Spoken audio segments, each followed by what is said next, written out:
Picture the moment. You are at a family gathering, maybe Thanksgiving, maybe a birthday, and someone asks the question, so when are you two finally going to buy a place?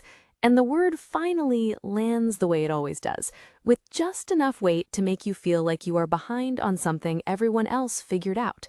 You smile and say something vague about the market and move on.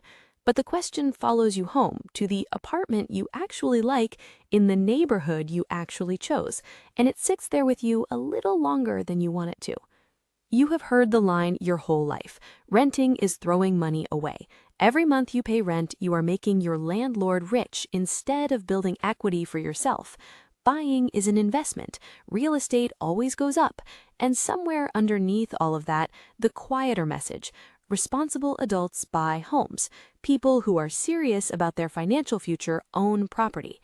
Renting is what you do while you are figuring things out, not what you do when you have figured them out. Here's what nobody at that Thanksgiving table told you. The people delivering that advice have almost never actually run the numbers, not the full numbers, not the honest ones. And when you do run them carefully and completely, the answer is not what the conventional wisdom says, not for most Americans, not in most cities, not in most situations. Today, I want to show you the math that real estate agents never put in the brochure, the full cost of buying that only appears after you sign, the opportunity cost that most homeowners never calculate because it is invisible by design, and the break-even horizon, the number that tells you how long you actually have to stay before buying wins. No agenda, no commissions, just the complete picture most people never get before making the largest financial decision of their lives. The first thing to understand is what buying actually costs, not the purchase price, the full cost, the one that only reveals itself after the congratulations have stopped coming. On the median American home, priced around $420,000 in 2026, a standard 20% down payment is $84,000 leaving your hands on day one. At a 30-year fixed rate of 6.5%, your principal and interest runs approximately $2,125 a month.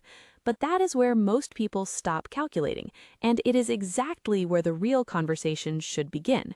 Property taxes at the national average effective rate add roughly $385 a month on top of that.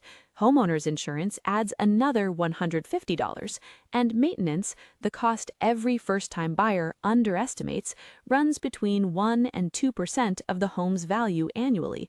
On a $420,000 home, that's up to $8,400 a year, or $700 a month for the roof that ages, the water heater that fails, and the HVAC system that stops working on the hottest day of the year.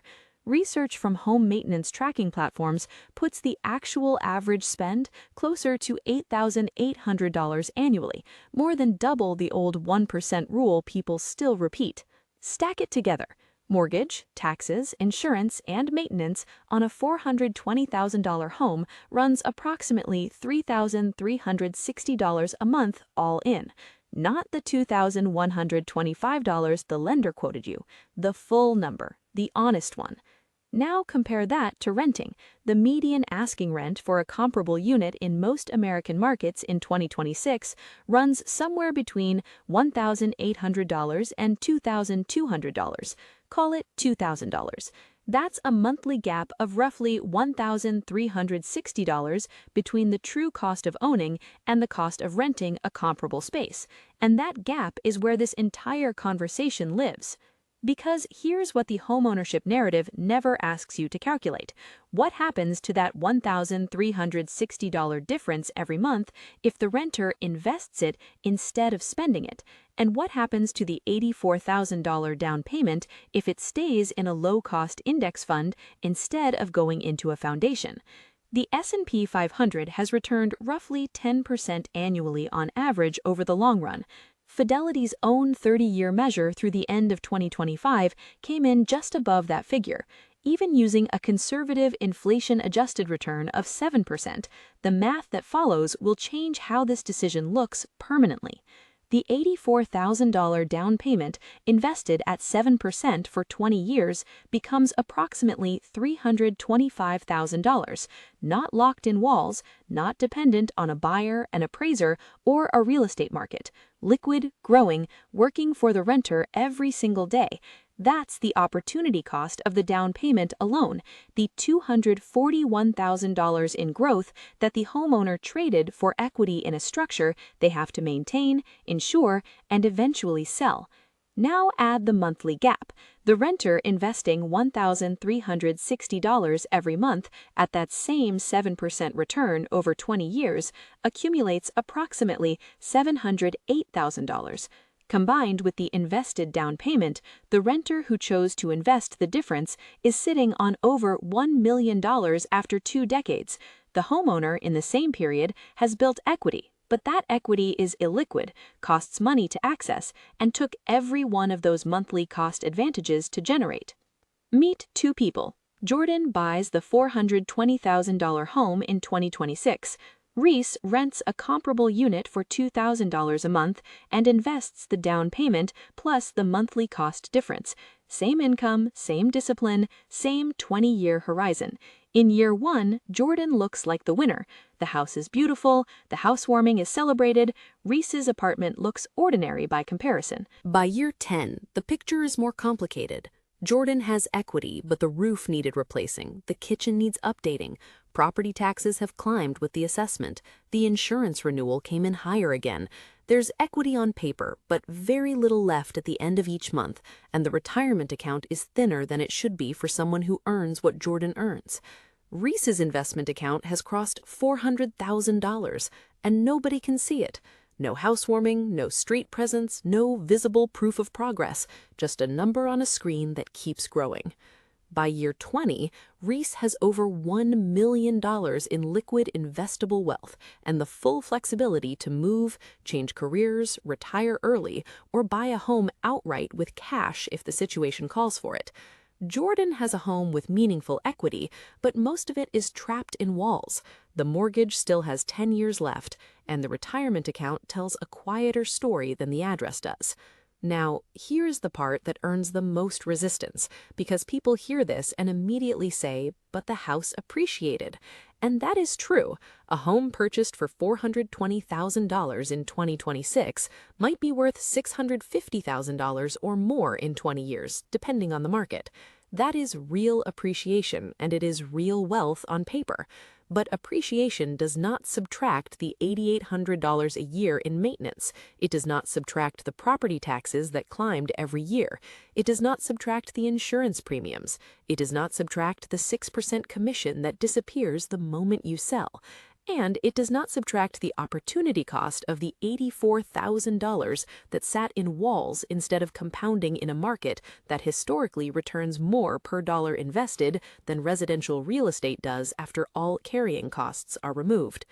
A 125-year analysis of American home prices found that inflation-adjusted appreciation on residential real estate runs at roughly 1% per year above inflation. The stock market over the same long run delivers closer to 7% above inflation.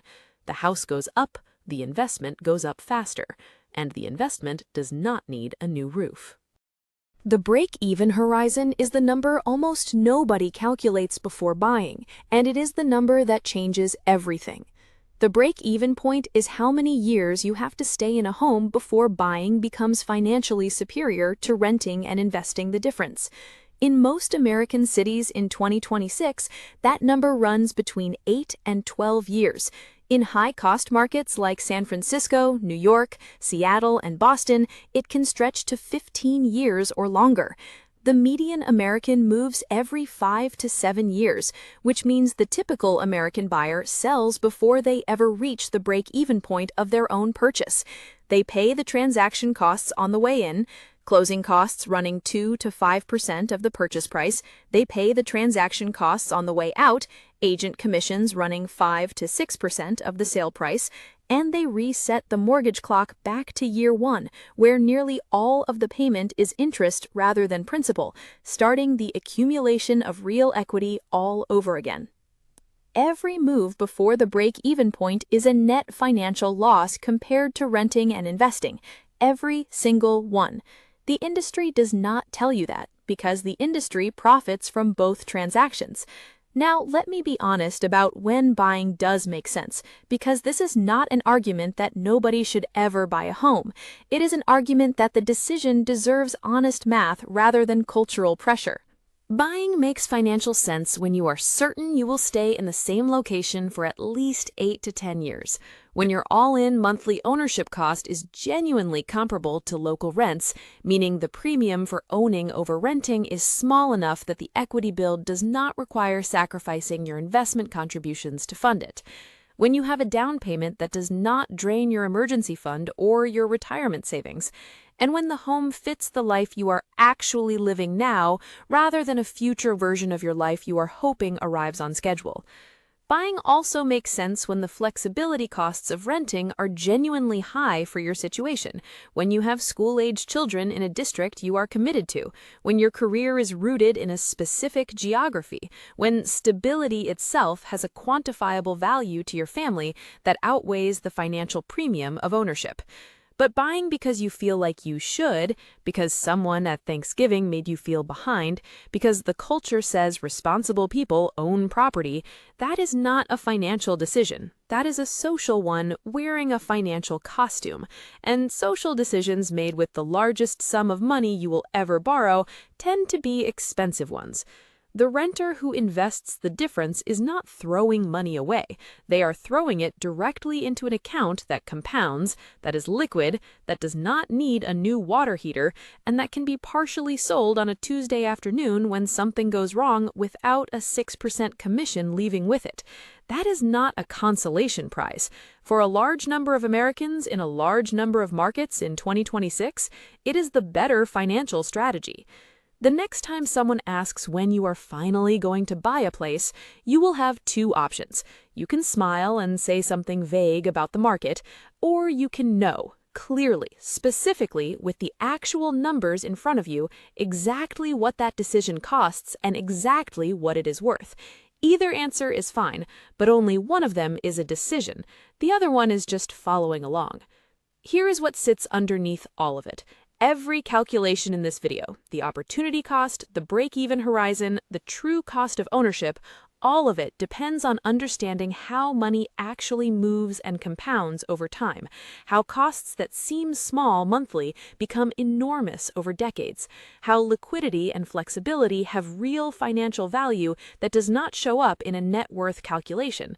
Those fundamentals are the foundation that makes any of this usable. I put together a full breakdown of financial literacy basics that covers exactly that ground, the real mechanics of how money grows and how these major decisions connect to one another.